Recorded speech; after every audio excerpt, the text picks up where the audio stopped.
Hey guys, tonight we are traveling back to the heart of the ancient world, to the biggest, loudest, most magnificent, and most dangerous city on earth, Rome. We're going to walk its crowded, noisy streets, smell its cooking fires, and feel the constant, humming energy of a million people living literally on top of one another. We're here to join the world's first ever state-sponsored, citywide fire department. Frankly, between the collapsing buildings, the rampant crime, and the constant threat of a runaway goat cart, fire is probably only the fifth or sixth most likely way you'll meet an untimely end here. So, before you get comfortable, take a moment to like the video and subscribe, but only if you genuinely enjoy what I do here. It's always a huge encouragement. For those of you already settled in, I'd love to see where and when you're listening from. Go ahead and drop your city and local time in the comments. I'm recording this on a warm July evening here in Dallas, Texas. Now, dim the lights, maybe turn on a fan for that soft background hum, and let's ease into tonight's journey together. The gentle whir of your fan fades away, and in its place comes the dull, constant roar of a million human lives. This is the sound of Rome. Your name is Lucius. You are 19 years old and you feel very, very small. You have just arrived from the bustling but manageable port town of Ostia, and the scale of the capital city is staggering. The air is thick with the smells of wood smoke, roasting meat from 1,000 street-side stalls, unwashed bodies, and a faint, sharp undertone from the city's overflowing sewers. Towering apartment blocks called insulae, 5, 6, even 7 stories high, lean precariously over the narrow, cobblestone streets, blocking out the sun and trapping the noise. This is the city at the center of the world, a place of marble temples and squalid, crowded alleys, a city of unimaginable wealth and desperate poverty, all crammed together, during the reign of the Emperor Augustus. Rome's population swelled to nearly 1 million people, making it the largest city the world had ever seen. Most of them, the common folk, were packed into these timber-framed, poorly constructed insulae. With open braziers for heating and cooking on every floor, these buildings were, essentially, giant tinderboxes waiting for a spark. You are not a citizen. You are a freeborn provincial, and in Rome, that means your options are limited. You have no trade and no family connections. As you wander, overwhelmed through the crowds of the Subura district, a notice pasted to a wall catches your eye. It is a recruitment notice for the vigiles urbani, the watchmen of the city. It promises steady pay, food, and a bunk in a barracks. But it offers something far more valuable. For a non-citizen like you, it promises a grant of full Roman citizenship upon the honorable completion of a 25-year term of service. 25 years. It seems like an eternity, but citizenship is the ultimate prize. It means you can vote, make a binding legal contract, and most importantly, complain about the grain dole with the full authority of a Roman. It's the dream. You find your way to the local statio, the barracks for the neighborhood's cohort of vigiles. The building is functional, not beautiful. Inside, you are brought before a stern-faced decurion who looks you up and down. He inspects your arms and back for strength, and he even checks your teeth, a common way for the army and other state services to gauge a recruit's general health. You are deemed fit for service. Many of the other men you see here are libertini, freed slaves, for whom service in the vigiles is one of the few paths to full civic integration and respectability. Historians still debate the precise social status of the vigiles. Were they seen as a respected, quasi-military force, the brave guardians of the capital? Or were they looked down upon as low-status workers engaged in a dirty and dangerous trade? The truth is likely a mixture of both, depending on which Roman you asked. But for you it is a steady job and a path forward. You are led before an officer to swear the oath, the sacramentum. You place your hand on a military standard and swear your undying loyalty to the emperor. You swear to protect the city of Rome, to obey the orders of your superiors without question, and to run towards the smoke and the flames when every natural instinct you possess will be screaming at you to run away. You've just signed up for a quarter-century of running into burning buildings. Your mother would be so proud. And so worried. The pay isn't a fortune, but it's regular. And it includes your lodging, which in the ridiculously overpriced rental market of first-century Rome is a deal you simply cannot refuse. even if that lodging is a crowded room that smells permanently of damp wool, old sandals, and nervous sweat. An officer thrusts a simple, coarse wool tunic into your hands. This is your new uniform. Your old life as a boy from Ostia is over. Your new life as Lucius, a watchman of the city of Rome, has just begun. You are shown to your bunk in a long, narrow room filled with the sounds and smells of 30 other men.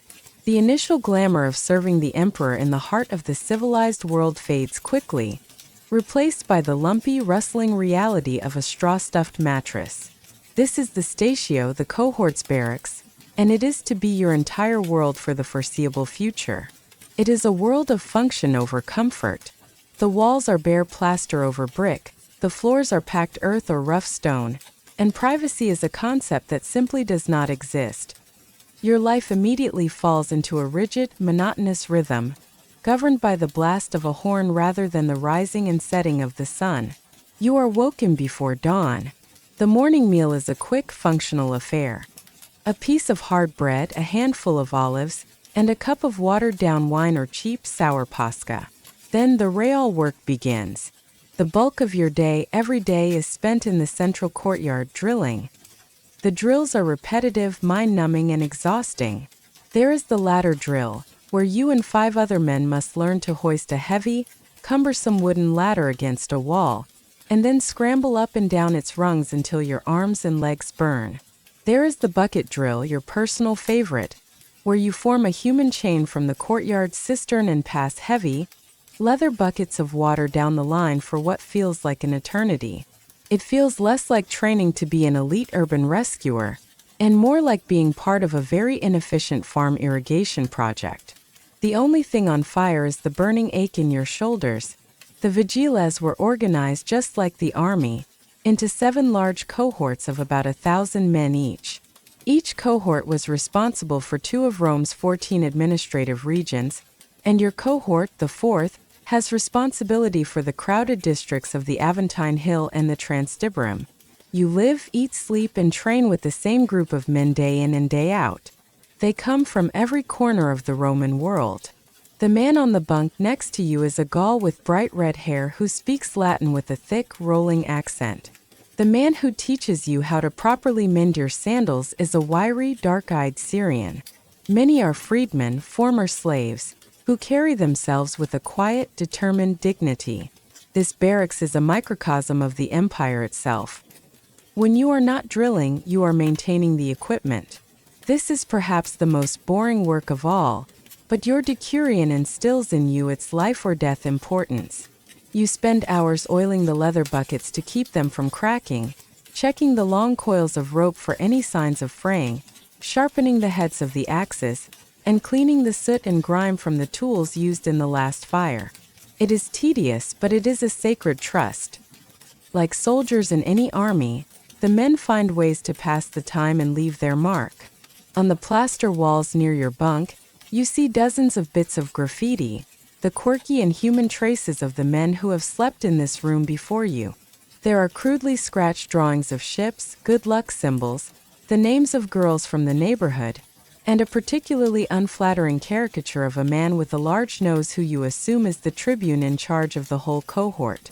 It's good to know that complaining about the boss is a timeless, universal tradition. Historians often debate how the vigiles were perceived by the regular Roman army. Were they considered a brother corps, tasked with the vital protection of the capital?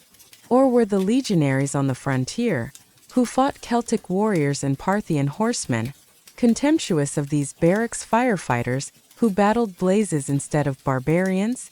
The truth is likely complex, a mixture of respect for the danger of the job and a certain snobbery from the real soldiers. The day ends with another simple meal, usually a thick porridge of wheat or barley called pulse, and a few precious hours of downtime.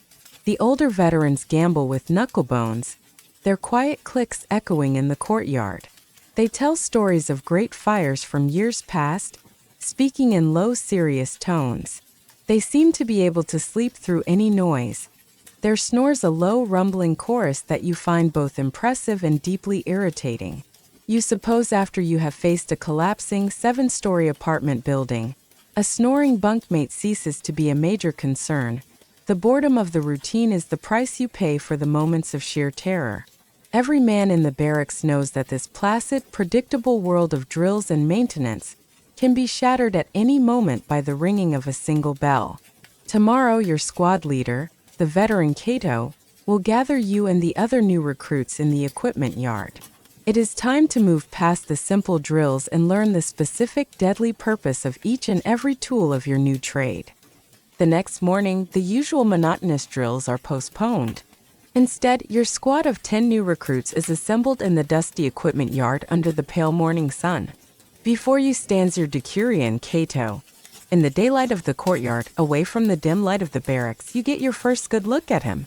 He is a man in his 40s, built like a barrel, with a face that looks like it was carved from a block of weathered wood. A long, faded scar runs from his left temple to his jaw, a souvenir from some past fire or, perhaps, a different life in the legions. He doesn't smile. You're not sure he knows how. He begins to speak, his voice a low, gravelly rumble that cuts through the morning air.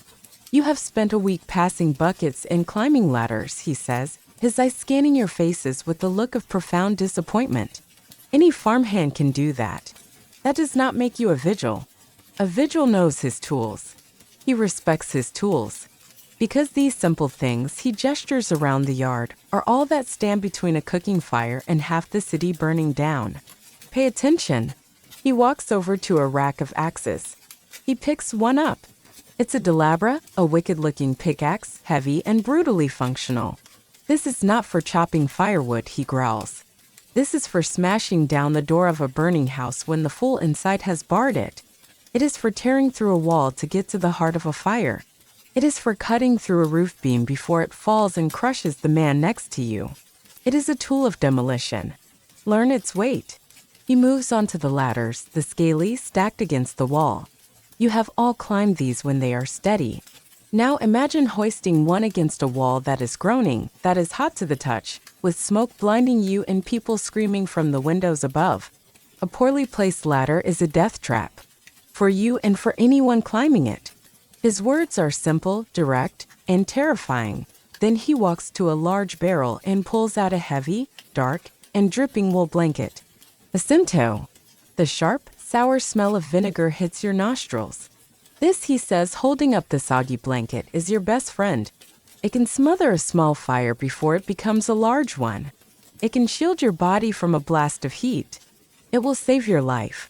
He lets that sink in. It will also make you smell like a pickled fish for a week. Get used to it. The Roman belief in the fire-suppressing power of vinegar or acetum was absolute, making these soaked blankets a standard and essential piece of equipment. He points to a neat stack of leather buckets or may. These are not your personal property, he says, his voice dangerously low. Each one is stamped with the mark of our cohort. He picks one up and shows you the CHIII burned into the leather. Do not lose it. Do not use it as a seat. Do not trade it for a sausage, no matter how hungry you are. I will know. His tone suggests that the punishment for a lost bucket is something you do not wish to discover. These small details of military-style organization are what separate the vigilas from a simple mob of concerned citizens. Historians often debate the overall effectiveness of these relatively simple tools against the infernos that frequently consumed Rome's crowded apartment blocks. The evidence suggests that their primary function was not always to extinguish a major fire, which was often impossible, but to contain it. The real Roman firefighting strategy was often based on controlled demolition, using these axes and hooks to tear down adjacent buildings, creating a firebreak to starve the main blaze of its fuel. Cato looks over your squad of skinny, nervous recruits. His expression grim. These are just objects, he says, gesturing again to the tools. Lifeless. The most important tool in this yard is the man standing next to you. You will trust him to hold the ladder steady. You will trust him to pass you the next bucket. You will trust him to pull you out of a collapsing building. He shakes his head slowly. Right now you are not a team. You are a collection of disappointments who would likely set each other on fire by accident. My job, he says without a hint of humor, is to change that. His motivational speeches, you decide, could use some work. He finishes his tour of the simple tools. Then his eyes turn to a large object in the corner of the yard covered by a canvas sheet. It is the cohort's most complex, most expensive, and most vital piece of equipment. You have learned the basics, Cato says, his voice dropping slightly. Now you will learn about the siphon. And you will meet the only man in this cohort who loves that machine more than he loves his own mother. Cato strides over to the corner of the yard and, with a theatrical flourish that seems entirely out of character for him, yanks the canvas sheet away. Underneath sits the cohort's most treasured and complex possession. This is the siphon. It is a strange and beautiful beast of bronze, wood, and leather. Two gleaming bronze cylinders stand upright, connected by a series of pipes to a central basin. A long wooden handle, a beam as thick as a man's arm, is mounted between them, designed to be rocked up and down like a seesaw. From the base of the machine, a long flexible hose made of stitched leather ends in a polished bronze nozzle. As you and the other recruits stare at the machine in awe, another man emerges from the equipment shed, wiping his hands on a cloth. He is of average height and build, but he moves with a precise, careful energy. He immediately begins fussing with the pump, checking a valve here, tightening a fitting there. This is Marcus, the cohort's Aquarius, or water specialist. He hovers around the pump like a nervous mother hen, looking at you and the other recruits as if you are a pack of wild beasts who have been specifically sent to dent his beautiful bronze baby. This, Cato says, clapping a hand on the machine which makes Marcus visibly flinch, is what makes us firefighters and not just men throwing buckets. This is the invention of the great Greek engineer, Ctesibius of Alexandria. A true marvel. He's not wrong. This double-piston force pump was a revolutionary piece of technology. While a bucket of water is useful, it cannot reach the second, let alone the third or fourth, story of a burning insula. The siphon, however, could shoot a continuous jet of water 20 or even 30 meters, allowing the vigiles to attack a fire from a distance and at height.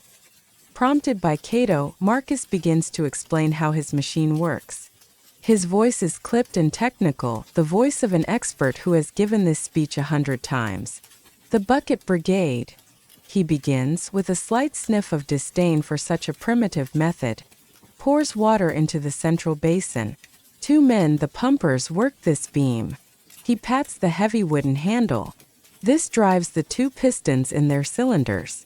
When one piston rises, a valve opens and it draws water in.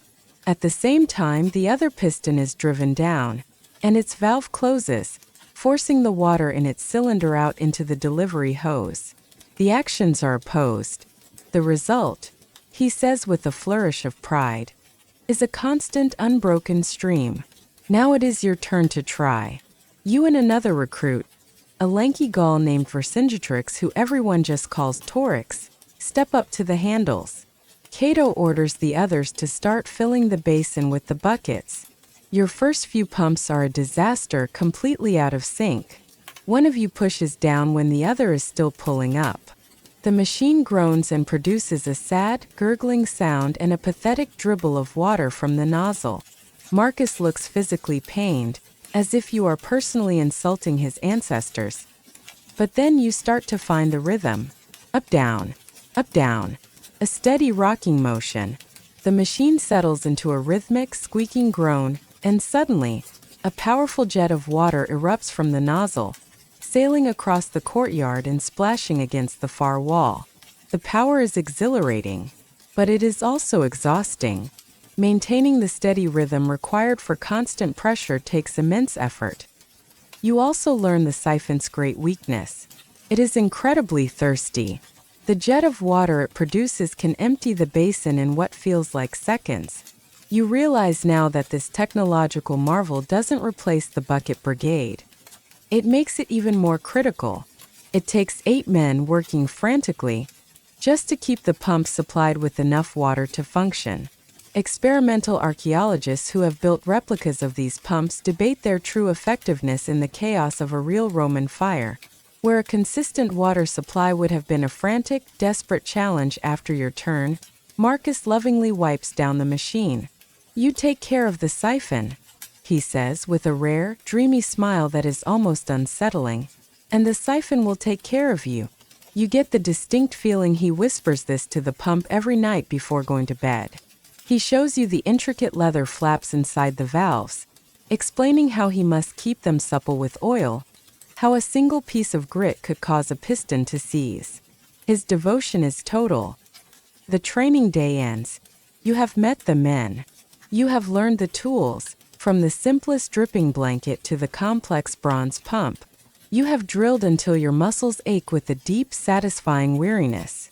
You feel like you are beginning to understand the life of a vigil. But as Cato dismisses your squad, he gives you a final piece of advice. "Drilling in the sun is easy," he says, his voice low. "The real test comes when you are woken from a dead sleep, when it is pitch black and freezing cold, and all you can hear is the sound of the alarm bell and the distant sound of screaming. For a week, nothing happens. Life settles back into the boring routine of drills, equipment maintenance, and the simple, lumpy comfort of your straw-stuffed mattress. The city is quiet.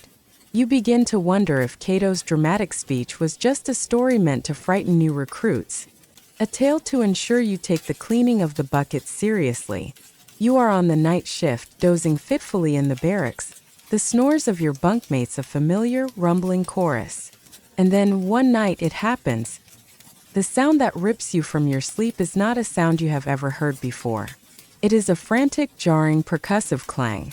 It is the sound of a hammer striking a large bronze bell, the tintinnabulum in the Statio's watchtower. It is the alarm for a heartbeat. There is only stunned silence in the barracks.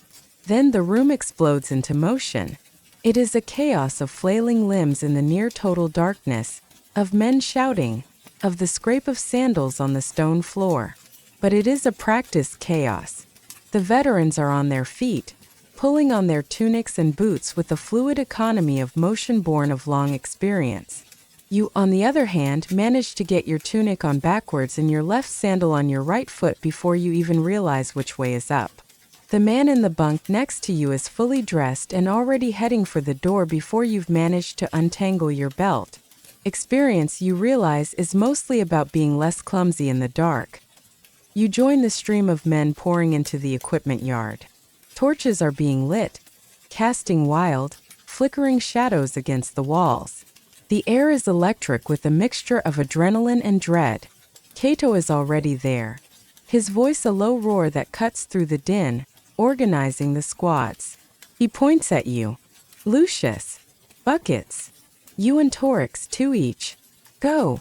You run to the rack of a May, grabbing 2 of the heavy leather buckets. All around you, the cohort is coming to life. Men are hoisting the heavy scaly to their shoulders. Others grab the dolabri, the demolition axes. You see a squad wrestling with the heavy vinegar-soaked scent ones, the woolen blankets, their sour smell sharp in the night air.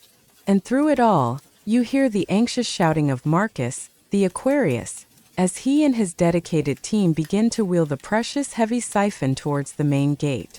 Every man has a specialty, a designated role, the laddermen, the hookmen, the pump operators, and Cato deploys them like a general sending his troops into battle. Then you are running, out of the gates and into the pitch-black streets of nighttime Rome. The only light comes from the torches carried by the sabatiarii, the torchbearers, whose specific job is to illuminate the path and the eventual scene of the fire. It is a frantic, stumbling rush through a hostile landscape. The narrow streets are uneven and slick with refuse. You have to leap over piles of rubbish, sleeping dogs, and the occasional drunkard who has passed out in an alleyway. The rhythmic thump-thump-thump of hundreds of hobnailed sandals on the cobblestones echoes off the towering, silent walls of the insulae. Cato runs at the head of the column, shouting, "Make way! Make way for the vigiles!" You try your best not to spill the water from the buckets you are carrying, which is an impossible task. Within 100 paces, most of it has sloshed out onto your own legs in the street. You hope in the darkness no one notices. You nearly trip over a pig that has decided to sleep in the middle of the lane, a common and surprisingly dangerous feature of Roman road safety. First, you smell it. the sharp, acrid scent of burning wood, unmistakable and terrifying. Then, as you round a corner, you see it. A faint orange glow against the underside of the clouds, a flickering light painting the upper stories of the buildings ahead. The sounds of the city change. The silence is replaced by a low rumble of shouting, and then, as you get closer, the distinct sound of panic. Historians debate the average response time of the Vigiles. While their barracks were strategically located throughout the city, navigating these dark, winding streets with heavy, cumbersome equipment must have been a logistical nightmare. It is likely that by the time they arrived at the scene of many fires, the blaze was already well underway. Having gained a strong foothold, the orange glow gets brighter. The smell of smoke is thick in your throat. You remember Cato's lessons about watching the color of the smoke. You remember Marcus's obsessive instructions for the pump. You remember the endless aching drills. You just hope you can remember them all in the right order. You round a final corner, and the scene explodes into view.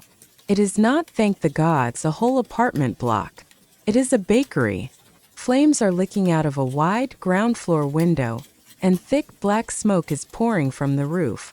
The street is crowded with terrified residents, shouting and pointing. Cato is already barking orders, shoving men into position. You are grabbed by an older veteran and pushed into a line forming at a nearby fountain. Your first real fire has begun. The scene is chaos, but it is a chaos Cato is already beginning to shape. "Bucket line," he bellows, his voice cutting through the panicked shouts of the civilians. "From the fountain to the door. Move, you slugs, move." You are shoved into place, and the muscle memory from the endless drills takes over. The man at the fountain fills a bucket, passes it to the man next to him, who passes it to you. You take the heavy leather bucket, its handle digging into your palm, and pass it to Torix, the big Gaul next to you. He passes it on. Down the line it goes. The man at the very front, closest to the bakery door, takes the bucket and with a heave, throws its contents into the smoke-filled doorway. This is the reality of the bucket brigade. It is frantic, exhausting, and spectacularly inefficient. For every bucket of water that makes it to the fire, it feels like another two are spilled onto the cobblestones or down the tunics of the men in the line. The ground beneath your feet quickly becomes a treacherous, muddy slick. You finally understand the point of the drills. It wasn't to learn how to move water perfectly. It was to learn how to keep going when your arms feel like they're about to fall off. You're soaked to the skin with what you sincerely hope is just fountain water, and the man next to you keeps accidentally hitting you in the head with his bucket. It is a lesson in stubborn, soggy persistence. While your line feeds the fire a steady, if meager, diet of water, Cato directs the other squads. He sends a team of 4 men with heavy dolabri to the front of the bakery. With rhythmic, powerful swings, they smash the heavy wooden door off its hinges. A great billow of thick, black, greasy smoke pours out, carrying the smell of burnt flour and sugar. A squad armed with the dripping, vinegar-soaked scent ones rushes in, their bodies low to the ground, to try and smother the flames around the huge brick oven where the fire clearly started. Roman bakeries, or pistrina, were a constant fire hazard. Their massive wood-fired ovens were an almost continuous operation, often built directly into the ground floor of a crowded, flammable apartment block. A few stray sparks, an unattended pile of firewood, and an entire city block could be threatened. The Vigiles would have been intimately familiar with this kind of blaze. Suddenly there's a new objective. The bucket line is rerouted. Marcus and his team have finally maneuvered the heavy siphon into position. It is the cohort's great weapon, and now it must be fed. The line works with renewed urgency, pouring bucket after bucket into the pump's central basin. Marcus is screaming instructions, his face a mask of intense concentration. You get the feeling he is less concerned about the burning building and more concerned that one of you might splash muddy water onto the pump's polished bronze cylinders. With a rhythmic squeak groan, the 2 pumpers get the machine working. A powerful, solid jet of water arcs through the shattered doorway, directed by a man holding the nozzle. Unlike your thrown buckets, This stream can be aimed precisely, reaching the burning ceiling beams and the upper parts of the room. At the same time, Cato has to deal with the civilians. He bellows at a group of onlookers to get back, and physically shoves a man who is trying to run into the adjacent building to rescue a piece of furniture. Historians debate the precise legal authority of the vigiles at a fire scene, but in practice, the commander on site was the absolute authority, with the power to control the crowd and even destroy property if necessary between the smothering blankets, the ventilating holes being smashed in the walls by the axemen, and the steady, powerful stream from the siphon. The fire's roar begins to lessen. The angry orange glow softens. The thick black smoke thins to a grayish white. After what feels like an eternity, the fire is brought under control. The immediate danger has passed. The scene left behind is one of quiet, dripping ruin. The bakery is a blackened, waterlogged shell. The street is a swamp of black sludge, broken pottery, and discarded equipment. You are exhausted, your muscles trembling. You are soaked to the bone, and you reek of an unholy combination of smoke, sweat, and sour vinegar. You look at the wreck of the bakery. On the bright side, the fire is out and the neighboring buildings are safe. On the downside, there will be no fresh bread on this street for quite some time, a genuine tragedy for the neighborhood's breakfast plans. Your first fire is over. You survived. But the night is far from done. Cato allows a few moments for the men to catch their breath, then begins barking new orders.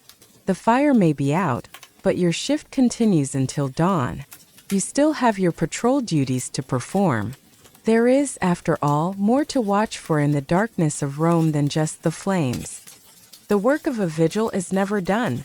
The fire at the bakery has been extinguished, its immediate threat neutralized, but your shift does not end until the first light of dawn touches the rooftops of the Capitoline Hill. Cato dismisses the other squads back to the barracks to clean the equipment and get what little sleep they can.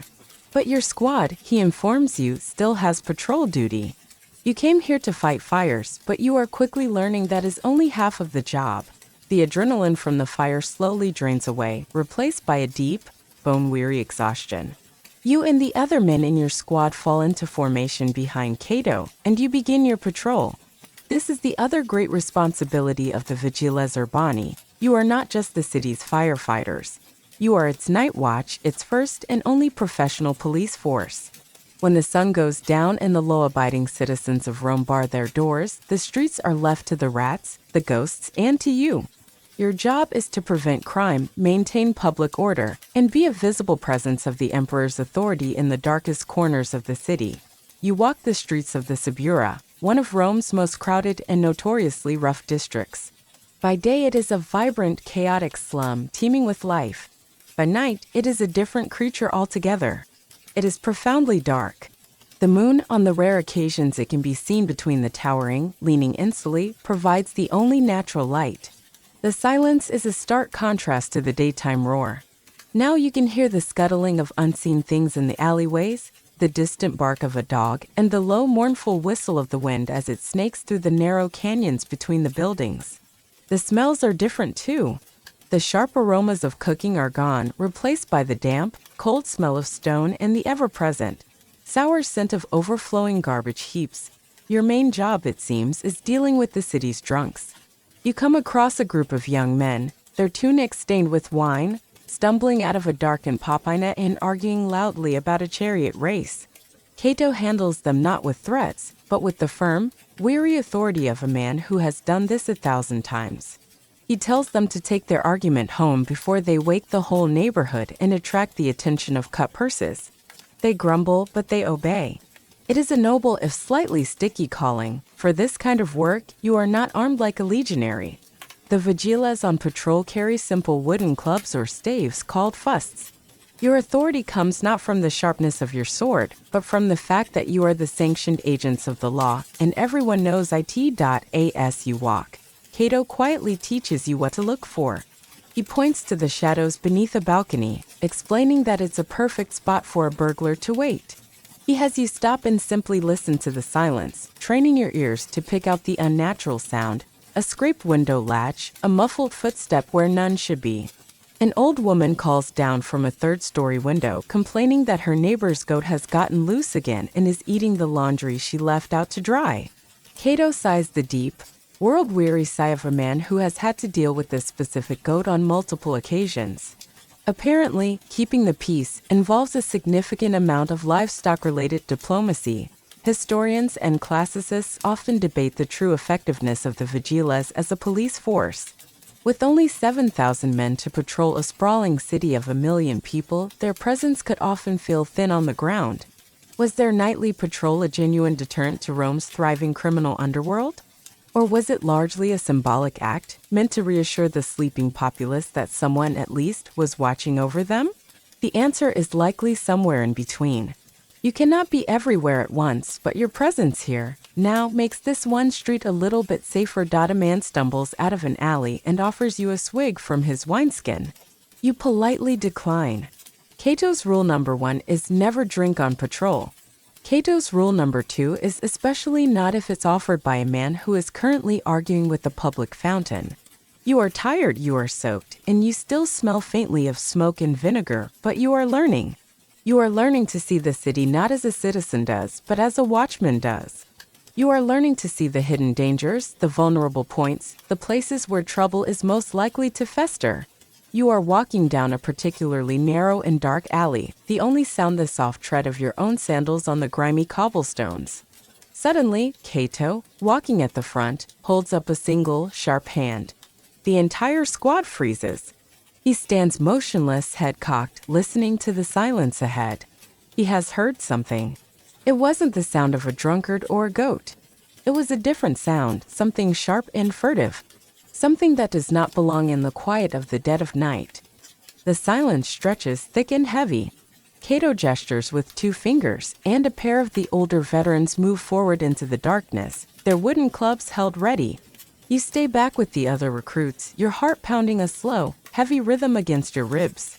You strain your eyes, trying to pierce the impenetrable blackness at the far end of the alley.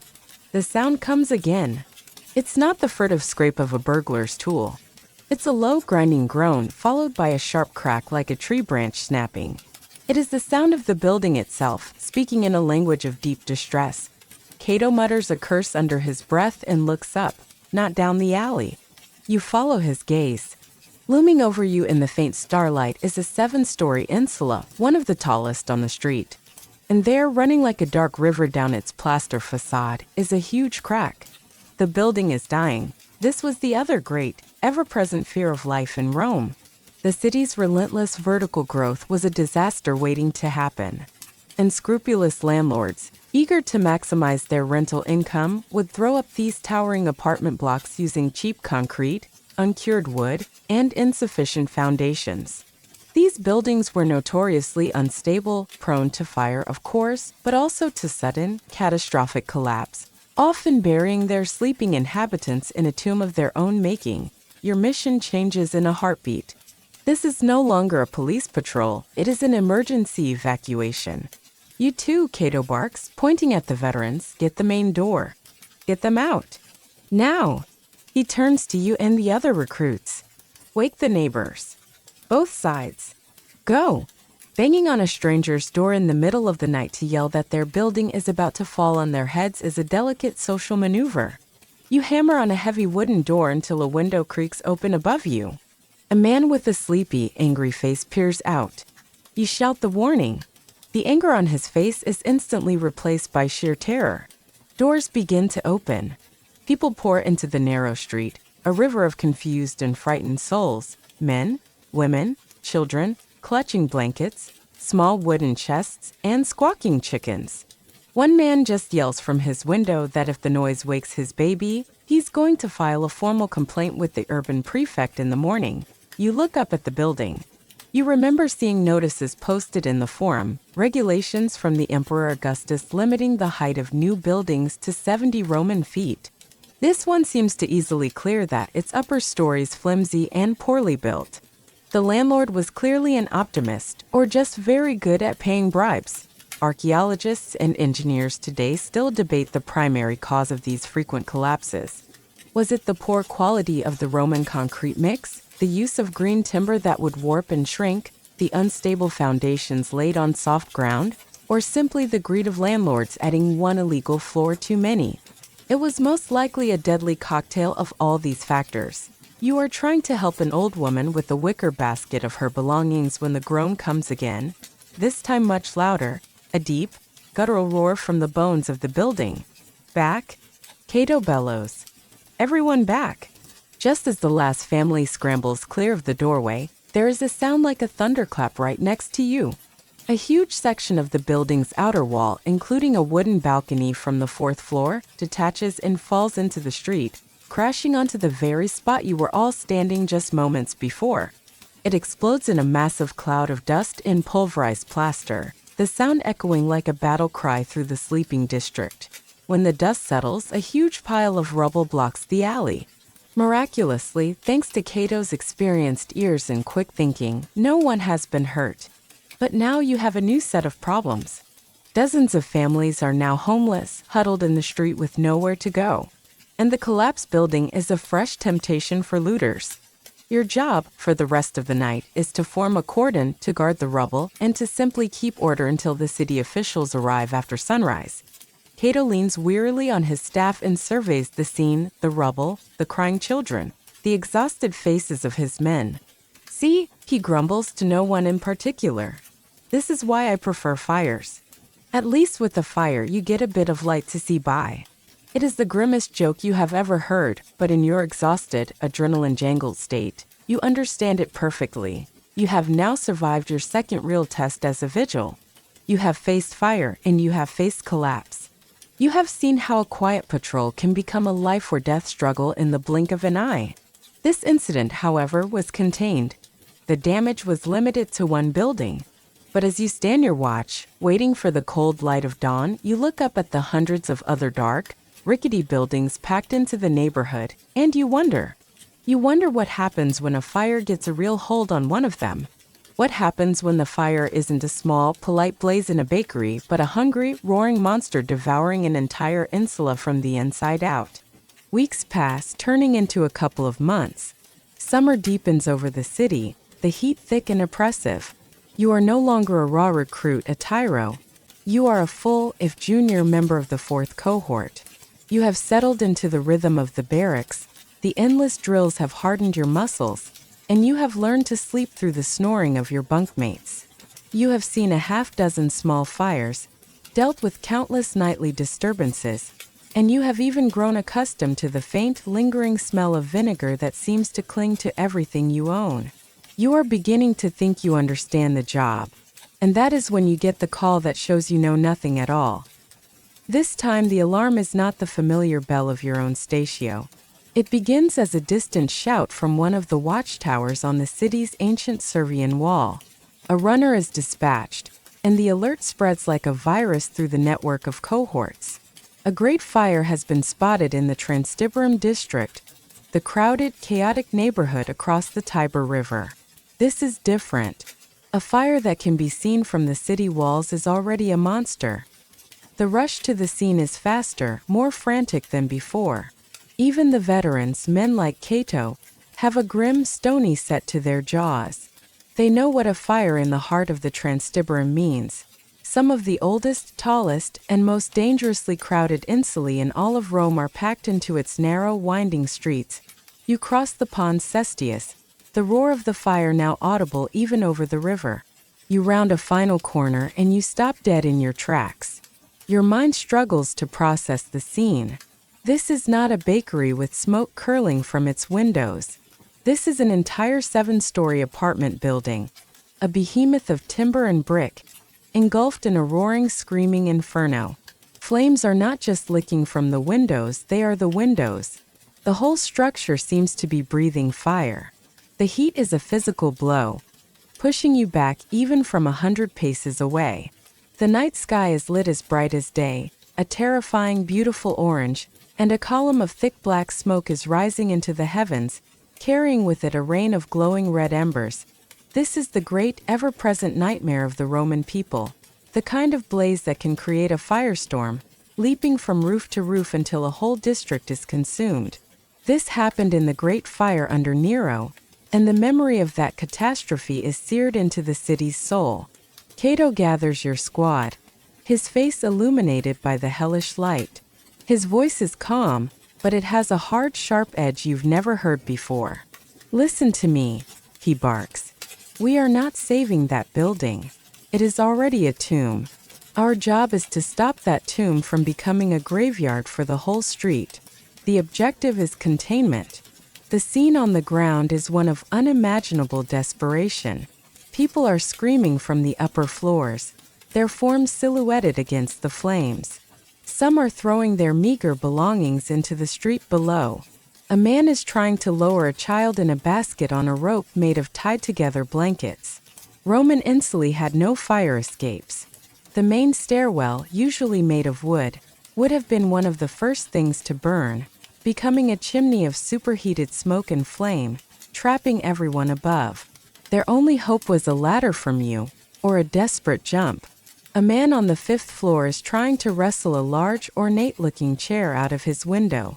Cato just screams at him to save himself, not his furniture. The man hesitates, clearly weighing the sentimental value of the chair against the immediate value of not being on fire. It's a tough call. You wanted to fight fires. You look at this apocalyptic scene, and your first instinct is to grab a bucket. Your second, more rational thought is that you would need a bucket the size of the Tiber River to make any difference here. This fire is not going to be beaten by a bucket brigade. Debate continues among scholars regarding the mortality rates in typical Roman fires. While the great conflagrations are well documented, the human cost of these more routine, single-building infernos is lost to history. But looking at the faces of the trapped people in the windows above, you have a grim, sinking feeling about the answer. Cato's orders slice through the chaos. He sends the ladder crews forward, a desperate attempt to rescue anyone they can from the lower floors. He sends Marcus and the siphon teams to start soaking down the walls of the 2 adjacent insulae, trying to prevent the fire from spreading. Your job for now is crowd control. You and the other junior men form a line, holding back the tide of panicked onlookers and distraught residents. You're basically a traffic controller for a mob, trying to look authoritative while feeling just as terrified as everyone else. You mostly just point and shout, "This way to the not on fire area," which seems to be effective enough, but the fire is winning. It is growing hotter, more intense. A section of the roof collapses inwards, sending a geyser of sparks and flame high into the air. Several of the embers land on the roof of the next building. Cato sees it. He knows that in a few minutes he will have 2 buildings to fight instead of 1. He turns to the leader of another squad. "It's time!" He roars over the din, "Get the uncenarii. Bring it down!" Cato's order passes down the line like a shockwave. A new squad pushes its way through the panicked crowd. These men are different. They are bigger, their arms and shoulders corded with muscle, their faces set in masks of grim determination. They move with a purpose that is terrifying to behold, and they carry the most brutal tools in the vigile's arsenal. They carry the unsai. These are not the simple tools you trained with. An uncus is a monstrous thing, a heavy pole of solid ash or fir, 10 or even 15 meters long. Bolted to its end is a massive, sharpened iron grappling hook. It is less a tool and more a weapon, designed not to extinguish a fire, but to attack the building that houses it. The men who wield these instruments, the uncenarii, are the elite heavy demolition crew of the cohort. Their leader is a giant of a man you recognize from the barracks. His name is Gaius. His bare arms are a latticework of old, puckered burn scars, and he has one eye that is permanently half-closed. He seems to radiate an aura of pure, unadulterated fearlessness. He meets Cato's gaze, and they exchange a single, sharp nod. They have done this terrible dance many times before. You watch, mesmerized, as Gaius directs his team. This is the ultimate Roman firefighting strategy in action. When a great fire in a tall insula is too large to be fought directly, the only way to stop it from spreading to the adjacent, equally flammable buildings is to create a fire break. To do that, you must deny the fire its fuel. You must tear down the burning building piece by piece before it can ignite its neighbors. It is a strategy of controlled, preventative destruction, a tactic famously used centuries later to halt the Great Fire of London, but perfected here in the streets of Rome. Gaius and his squad get as close to the inferno as the searing heat will allow. Working in teams of 8 or 10, they swing the massive hooks upwards, the iron heads glinting in the firelight. With a metallic clang, a hook catches on the edge of a burning wooden balcony on the 4th floor. Pull! Gaius roars, his voice somehow cutting through the din of the fire. The 10 men on the pole dig their heels in and heave, their muscles straining in unison. The sound is sickening. A shriek of tortured, splintering wood, and then, with a great crash, the entire balcony is ripped away from the face of the building, plummeting into the street below in a shower of sparks and flaming debris. It's the most terrifying and impressive display of organized violence you have ever witnessed. It's like watching a team of giants trying to dismantle a house of cards that is also on fire. You make a mental note to never, ever get on Gaius's bad side. This work is incredibly dangerous. The men must constantly dodge the falling debris they themselves are creating. The radiant heat is intense enough to scorch wood from across the street. The building groans and shifts, threatening a full collapse at any moment. Besides the hooks, you see other demolition teams using long-handled saws to try and cut through support beams, and even a heavy battering ram, normally used in sieges, being prepared to knock down a smaller, adjacent shed that threatens to carry the fire. There is, of course, a vigorous scholarly debate about the legal and financial implications of this practice. What happened to the innocent owner of the building next door if the vigiles decided his property needed to be demolished to save the neighborhood? While the state likely offered some form of compensation, the process was surely slow and bureaucratic. A man could see his entire fortune leveled in a single night through no fault of his own, all for the greater good. You watch a section of flaming roof crash into the street and realize this must be the Roman version of urban renewal. It's certainly faster than applying for a building permit. Your job on the crowd control line has suddenly become much more important. You are no longer just holding people back. You are screaming at them to stay clear of the ever-expanding rain of fire and wreckage. A large, flaming piece of a terracotta roof tile lands sizzling on the cobblestones just a few feet from you. You take a step back. Then you take another 5 steps back. Your job description definitely did not mention dodging flaming projectiles, but you are learning to be flexible. The work of the uncenarii is brutal and effective, but it is not happening in a vacuum. As Gaius's team rips away the outer walls of the burning insula, the buildings next to it are exposed to even more intense, direct heat. Cato sees this. He turns and bellows towards the other end of the street, where Marcus and his team have been working. Marcus, get the siphons on the wall of the neighboring building. Soak it down. Now! The battle of demolition must work in concert with the battle of water. One tears the fuel away, the other tries to protect what is left.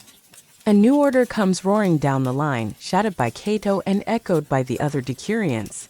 The bucket brigades are being reformed not to attack the main fire directly, but to feed the 2 precious siphons that Marcus is frantically getting into position. His goal is to soak the walls of the adjacent insulae, to keep them so wet that the constant rain of embers and the overwhelming radiant heat cannot set them alight. Just as the first pump is ready, one of the veteran pumpers, a man who has been on duty for hours, stumbles back, his face pale with heat exhaustion. Cato's eyes scan the line and he points directly at you. Lucius, get on that pump. Torix, with him. Move. You run forward, your heart hammering. This is it. This is the job of the siphonarius. You and Torix, the big Gaul, take your positions on opposite sides of the heavy wooden pumping beam. The heat is a solid wall. It presses against your face and arms, and the air you breathe is thin and scorching. Your job is simple. Push down, pull up, over and over, in a perfect, steady rhythm.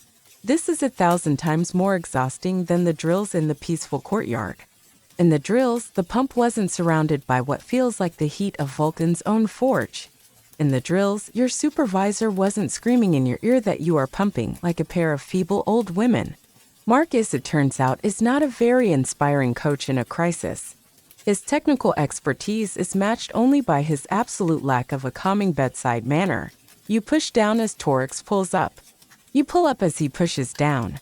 The machine answers with a rhythmic creak, groan, creak, groan.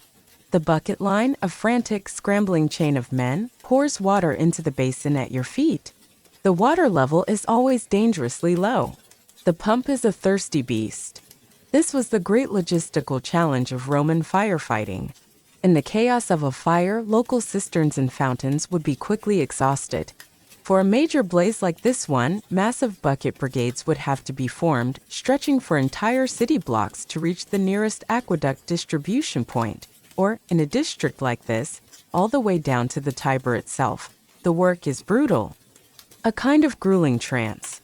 The roaring inferno just meters away, the shouts of the men, the panicked screams of the onlookers, it all begins to fade into a single, overwhelming wall of sound. The world shrinks to the 10-foot length of the wooden beam. The only things that matter are the rhythm, the ache in your back and shoulders, and Marcus's constant, frantic shouts for more pressure.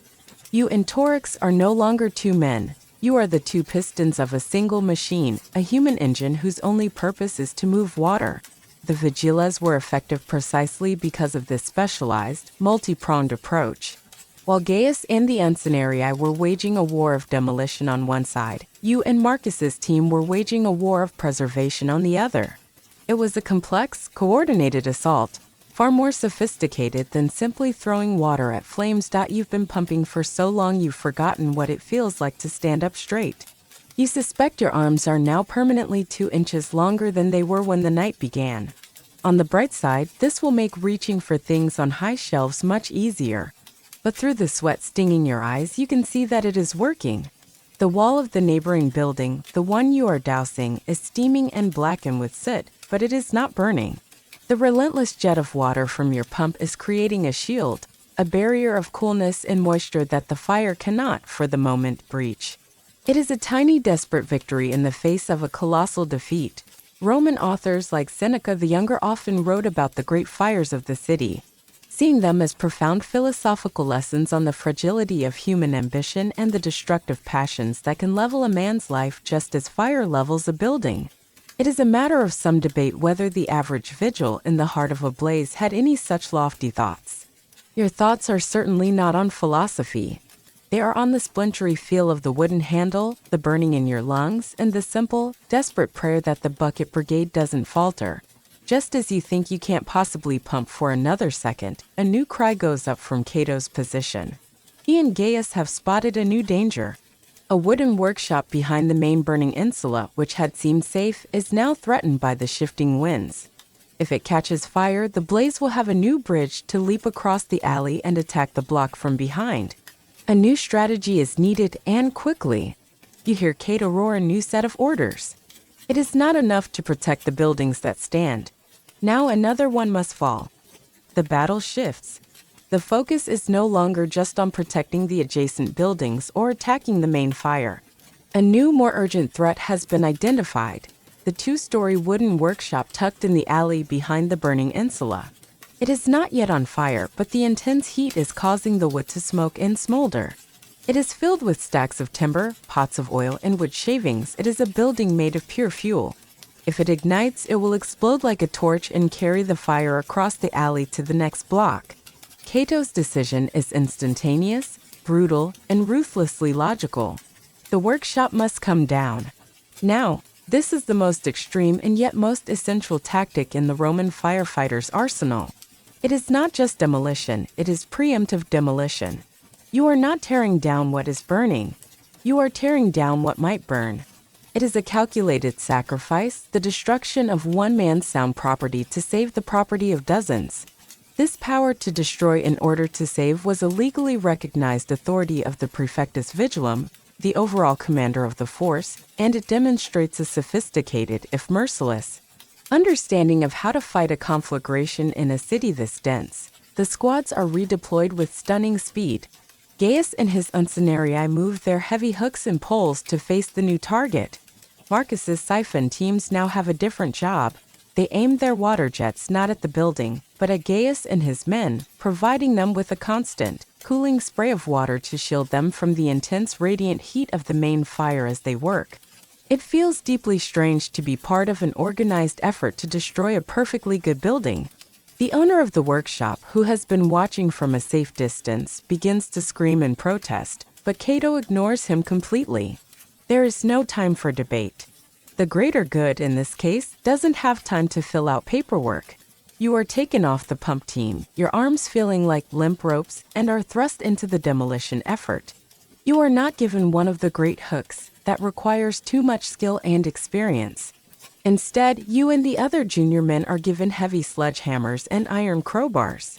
Your job is to attack the workshop side walls to break through the wattle and daub and splinter the wooden supports, weakening the structure for Gaius's team.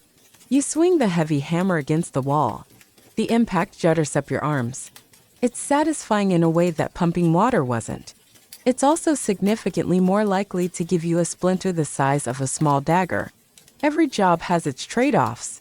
Legal historians often debate the on-the-spot authority of a lower-ranking officer like a decurion to order such a preemptive demolition. While the prefect in his headquarters certainly had this power, did a squad leader in the field.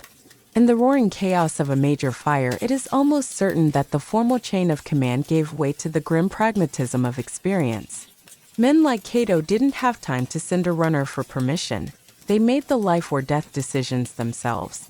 You are racing against the fire. The workshop's roof has begun to smolder now, small wisps of smoke curling from beneath the tiles. Gaius and his men work with a terrifying efficiency. They manage to lodge two of the great hooks onto the main roof beam. The men grab the poles, their soaked tunics steaming from the heat. Together, Gaius roars. Now! Heave! They pull as one. The building groans a deep, structural sigh of surrender. The walls you helped weaken buckle inwards. The roof sags, and then, with a splintering crash that is somehow less dramatic than you expected, the entire workshop collapses in on itself. It does not explode, it simply gives up, folding into a messy pile of timber, plaster, and tiles. It is done. A fire break has been created. The main fire, which was moments away from finding a new bridge of fuel, now rages against an empty, rubble-strewn space. It has nowhere left to go. Contained on all sides by either soaked buildings or empty space, it can now only consume what is left of the original insula and then, eventually, die. The battle is not over, but it has been won. Gaius looks at the pile of fresh rubble his team has just created, and he spits on the ground, a gesture of professional satisfaction, like a farmer admiring a freshly plowed field.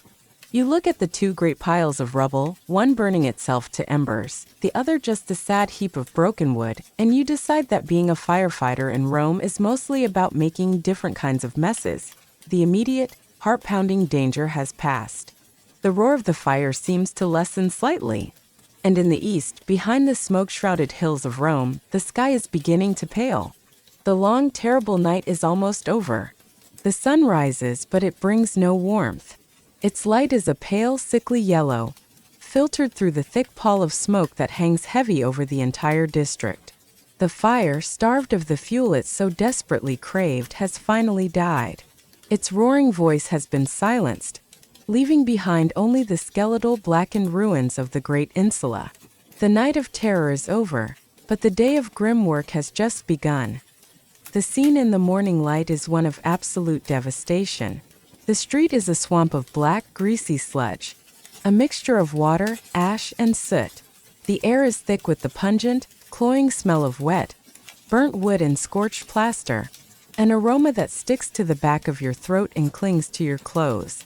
The chaos of the night has been replaced by a stunned, hollowed-out quiet, broken only by the steady drip of water from damaged eaves, the occasional creak of a cooling timber within the ruin, and the quiet, desolate sobbing of a family that has lost its home. Your work is not done. Your squad is now on fire watch. Your job is to go through the smoldering remains, dousing any glowing embers or hot spots that could potentially reignite. It is slow, tedious, and filthy work. You spend hours carrying buckets of water into the blackened shell of the building, pouring them onto smoking piles of debris. This part of the job is significantly less exciting than battling the inferno. It's mostly just making mud. You've gone from a heroic guardian of the city to a municipal-level mudmaker in the space of a few hours. Such is the life of a vigil later. After the immediate danger of reignition has passed, the investigation begins. The centurion of your cohort arrives, a man with a stern face and a clean tunic, to interview witnesses and the building's owner. If arson were suspected, he would be responsible for filing a report with the urban prefect, and a much more serious criminal investigation would be launched. Cato directs a few of the men to begin a careful search of the rubble, looking for any signs of victims who did not escape. It is the most somber task of all, performed with a quiet, practiced reverence. You see the true human cost of the fire now. The families huddled in the street, their life's possessions reduced to what they could carry in their arms. The owner of the workshop you helped demolish yesterday stands staring at the pile of rubble that was his livelihood, his face a mask of disbelief. To help cope with such disasters, many poorer Romans joined private associations or burial societies called collegia. These groups would pool their members' resources to provide a proper funeral, or in some cases act as a form of fire insurance, offering a small sum to help a member rebuild their life after a fire. It was a fragile safety net in a city that could snatch everything away in a single night. An official-looking man in a spotless white toga arrives, flanked by 2 assistants. He holds a scented cloth to his nose to ward off the smell and begins asking Cato a series of bureaucratic questions. He looks at you, covered from head to toe in soot and grime, with an expression of profound distaste. It's clear he's from the administrative branch. He has never had to deal with a panicking crowd or a collapsing roof in his life. Archaeological evidence for the aftermath of these common, everyday fires is scarce. A grand disaster like the eruption that buried Pompeii preserves a city in tragic detail. But the ruin of a single insula fire would have been cleaned up and built over within months, its story erased from the physical record. Historians must rely on legal texts, private letters, and Roman poetry to try and reconstruct the immense social and economic toll these frequent fires took on the ordinary people of Rome. Despite the ruin and the exhaustion, you feel a quiet, deep sense of pride. You look at the 2 towering insulae on either side of the burnt-out shell.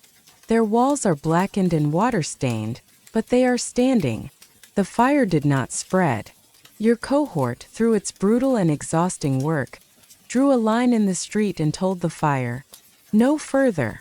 And the fire obeyed. You won.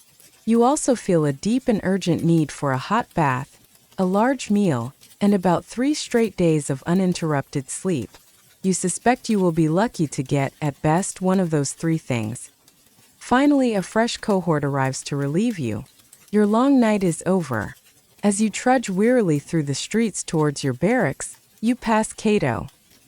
He is still standing there, staring at the ruin, his face unreadable in the morning light. You find a bit of courage. "Was it a bad one, Decurion?" you ask, your voice hoarse from the smoke. Cato is silent for a long moment. Then he spits on the ground. "This was not a bad one, recruit," he says without looking at you. "No one important died. Now you want to hear about a bad fire? Let me tell you about the old days. Let me tell you about the kind of fires Crassus used to have." You are too tired to walk back to the barracks, but a flicker of deep curiosity cuts through the fog of your exhaustion. Crassus. You know the name, of course. Every Roman knows the name. Marcus Licinius Crassus, the fabulously wealthy general who died fighting the Parthians, a member of the great triumvirate with Pompey and Caesar a century ago. What could he possibly have to do with fighting fires? Cato sees the question in your eyes. He gestures with his head towards a large, undamaged milestone by the side of the road. "Sit down, recruit. You look like you're about to fall over. I'll tell you a story." You gratefully sink onto the cool stone. Cato remains standing, leaning on his staff and staring into the smoky haze where the insula used to be. "Before us," he begins, his voice low and gravelly, "before the divine Augustus created our cohorts, this city had no fire brigade. Not a public one, anyway. If your house caught fire, you and your neighbors and your slaves fought it with buckets. If the fire was too big, you just watched it burn. He pauses. And that, he says, is where a man like Crassus saw not a tragedy but an opportunity. Crassus owned his own private fire brigade. 500 men, all of them slaves, all of them trained in firefighting and, more importantly, in demolition. Now, when a fire broke out in a district like this one, Crassus and his agents would rush to the scene. But they didn't bring out the buckets. Not at first. First, his agent would find the owner of the burning building. A man weeping in the street, watching his life's investment go up in smoke. And the agent would make him an offer. Cato's voice drips with a cynical irony. He'd offer to buy the building, right there on the spot. And not just the burning building, but all the threatened buildings next to it. He'd offer a price, of course, a ridiculously, insultingly low price. Maybe a quarter of what it was worth. The owner had a choice. If he refused to sell, Crassus would just shrug. He'd order his brigade to stand down and do nothing at all. He would literally stand there and watch the man's property burn to the ground. But, Cato raises a finger, if the panicked owner agreed to sell, Crassus would immediately produce a contract, get a signature, and then, only then, would he give the signal. His highly trained, highly efficient slave brigade would spring into action and put out the fire with stunning speed. He profited from misery. He bought property for pennies, extinguished the fire on what was now his land, rebuilt, and rented it out for a fortune. Cato lets out a short, harsh laugh.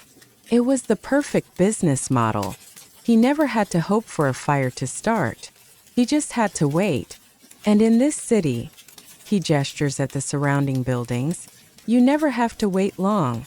Some even whispered that his men were very good at encouraging fires to start in neighborhoods where he wanted to buy property. Very convenient for him.